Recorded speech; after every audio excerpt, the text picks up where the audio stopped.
ফরিদপুরের ভাঙ্গা জেলায় একটি নান্দনিক শতবর্ষী আম গাছ।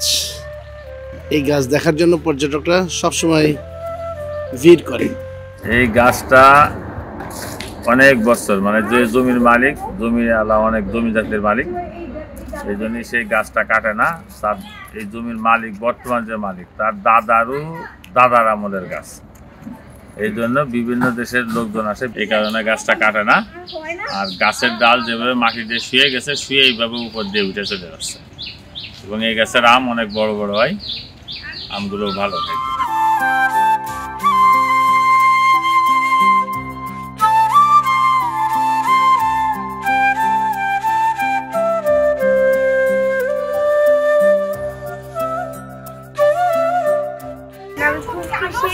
মানে এই প্রথম আমি এত বড় আম গাছ দেখছি, মানে ভাবতেছি এটার মধ্যে কয়শো আর কয় হাজার হচ্ছে ইয়ে হবে আর কি আম হবে, এটা আমি ভাবতেছি।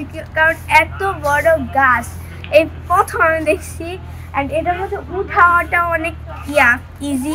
আর আপনারা অবশ্যই এসে একবার হচ্ছে গিয়ে দেখে যাবেন। এটা অনেক সুন্দর একটা জায়গা, মানে একদম মন ভরে দেওয়ার জন্য। আপনারা অবশ্যই একবার এসে করবেন। আর লাইফে যদি কোনো কিছু ভালো এক্সপিরিয়েন্স করতে চান, তাহলে অবশ্যই এখানে এসে একটু এক্সপিরিয়েন্স করে যাবেন।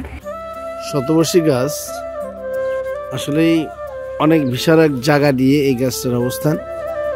পাখিদের অভয় স্থান হিসেবে পরিচিত এই গাছ।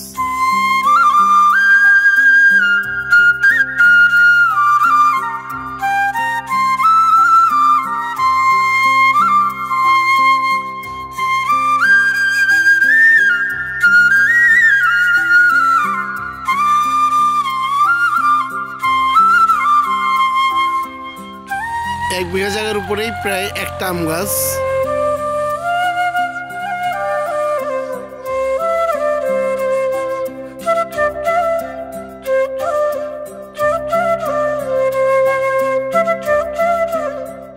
হিস্টোরি বলা যায় যে এত লং টাইম ধরে এই গাছটা আছে এই জায়গায়। মানুষ এটাকে দেখে রাখতেছে, গ্রামের মানুষ। এই গ্রামটার নাম হচ্ছে প্রেরণা গান্ধী। এই এরিয়াতে মানুষ আসে শুধু এই গাছটাকে দেখার জন্য, কারণ এটা হচ্ছে অনেক বছর ধরে এই গাছটি জায়গা আছে। এই গাছের প্রত্যেকটা ডালপালা মাটির সাথে এখন মিশে গেছে, অনেক বড়। আর এটা হচ্ছে পুরো 100 বছর পুরানো গাছ।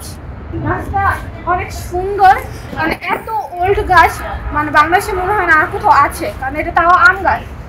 আর এত শাখা প্রশাখা এটা হয়েছে বলার বাহিরে।